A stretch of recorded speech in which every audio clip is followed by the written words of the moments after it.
Hello friends, welcome to my blogs. तो आज का डेस्टिनेशन है लोटस टेम्पल। देखने आए हैं हम लोग। तो चलिए आप लोगों को भी दिखाते हैं लोटस टेम्पल। ये देखिए, दूर से ही दिख रहा है, बहुत सुंदर लग रहा है। चलिए धीरे धीरे हम लोग सामने चलते हैं और उसके बाद आपको दिखाते हैं। सभी थके हुए थे बच्चे लोग, क्योंकि आज ही हम लोग सारा घूम रहे हैं। जो आप ब्लॉग्स देख रहे हैं, तो मम्मी नहीं आई है और आदि और पुलकित भी कह रहे थे नहीं आएंगे, लेकिन फिर उन्होंने मूड चेंज किया और आ गए। तो चलिए चलते हैं। काफ़ी बड़ा गार्डन है, देखिए। और हम लोग चलते हैं सामने, उसके बाद आप लोगों को दिखाते हैं। Hello, where are you coming from? London, USA. I make vlogs. okay. Vlogs in YouTube. Oh, really? Okay. You're the You Insta? all are coming from different countries. Is this on video? Yes. Hello. Hi from London. Thank you. Nice meeting you. Have fun. तो friends, आपने देखा कुछ लोग थे जो आए हैं London से और अलग अलग कंट्रीज से, सारे आए हुए थे। चलिए अब आगे चलते हैं और आप लोगों को दिखाते हैं lotus temple. Friends, lotus temple जो है वो एक काफ़ी बड़े एरिया में स्थित है, पूरे गार्डन के बीचों बीच। तो जब तक हम लोग लोटस टेम्पल के करीब पहुंचते हैं पैदल चलते हुए, तब तक आप लोग इस वीडियो के ज़रिए लुत्फ़ उठाइए लोटस टेम्पल के आसपास फैले हुए इस गार्डन की। और साथ ही साथ मैं आपको देती हूं कुछ जानकारी और इंटरेस्टिंग फैक्ट्स भी बताऊंगी लोटस टेम्पल के बारे में।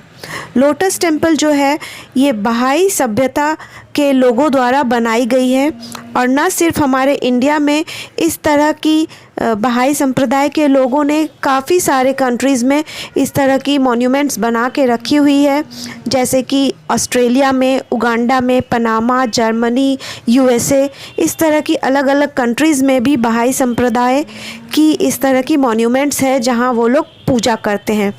इसके अंदर जब हम चलेंगे तो आपको दिखाएंगे यहाँ कोई भी भगवान की या किसी भी गुरुदेव की प्रतिमा नहीं रखी गई है, बस मेडिटेशन के लिए इस्तेमाल होता है। इस तरह का जो टेम्पल होता है बहाई लोगों का, वो लोग बस मेडिटेशन करते हैं, प्रेयर करते हैं।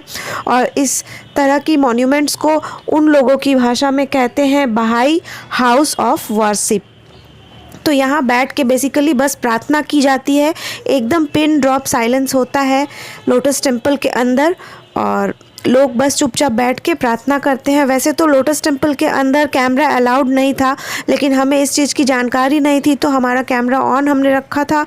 तो लोटस टेम्पल के अंदर भी कुछ देर हमने क्लिप्स बनाई है जो आप आगे देखेंगे, और इसके बाद फिर हमने कैमरा बंद कर दिया था क्योंकि कैमरा अलाउड नहीं था वहाँ पे।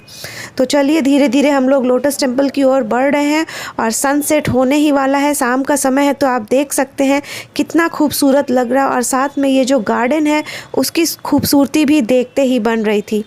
देखिए लोटस टेम्पल के बगल में ही सूरज किस तरह से अस्त होता हुआ, बहुत सुंदर नज़ारा था। हम सभी बहुत एंजॉय करते हुए आगे बढ़ रहे थे धीरे धीरे। दिल्ली घूमने वाले टूरिस्टों के लिए दिल्ली की जो भी फेमस टूरिस्ट प्लेसेस है उनमें से एक माना जाता है लोटस टेम्पल को भी।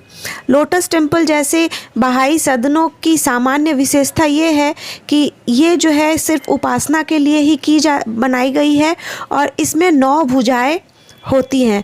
9 उच्चतम अंक माना जाता है और व्यापकता का प्रतीक होता है। भविष्य में इस भवन के चारों ओर शिक्षा के प्रसार के लिए स्कूल, पुस्तकालय, बीमारों की सेवा के लिए अस्पताल, उपेक्षित बच्चों के लिए अनाथालय और निराश्रित वृद्धों के लिए घर जैसी मानवीय व सामाजिक सेवाओं के संसाधन भी होंगे, ऐसा यहाँ से मिले हुए एक कैटलॉग में लिखा था। चलिए जान लेते हैं कुछ इंटरेस्टिंग फैक्ट्स लोटस टेम्पल के बारे में। ये जो साइट है ये भूमि खरीदी गई थी 1953 में।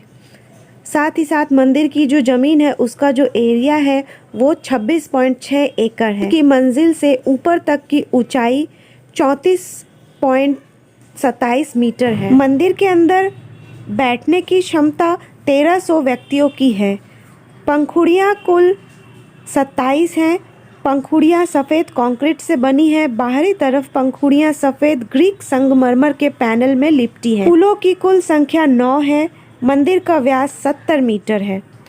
इस मंदिर के वास्तुकार श्री फैन बुर्ज साहिबा हैं। मेरे सब्सक्राइबर्स जो इंडिया के बाहर से हैं उनके लिए जानकारी इंग्लिश में भी दे देती हूँ। द डिज़ाइन ऑफ द बहाई house of worship in new Delhi is inspired by the lotus, the beautiful flower and symbol of purity that is inseparably associated with worship and religion in India. The house of worship is surrounded by 9 large pools of water that not only enhance the beauty of the building but also plays a significant role in the natural cooling system of the prayer hall. The common characteristic of Baha'i houses of worship is that they are all 9-sided. 9 is the highest digit and symbolizes comprehensiveness, oneness and unity. Within the portals of the house of worship, only the holy scriptures of the Baha'i faith and earlier revelations are read and recited.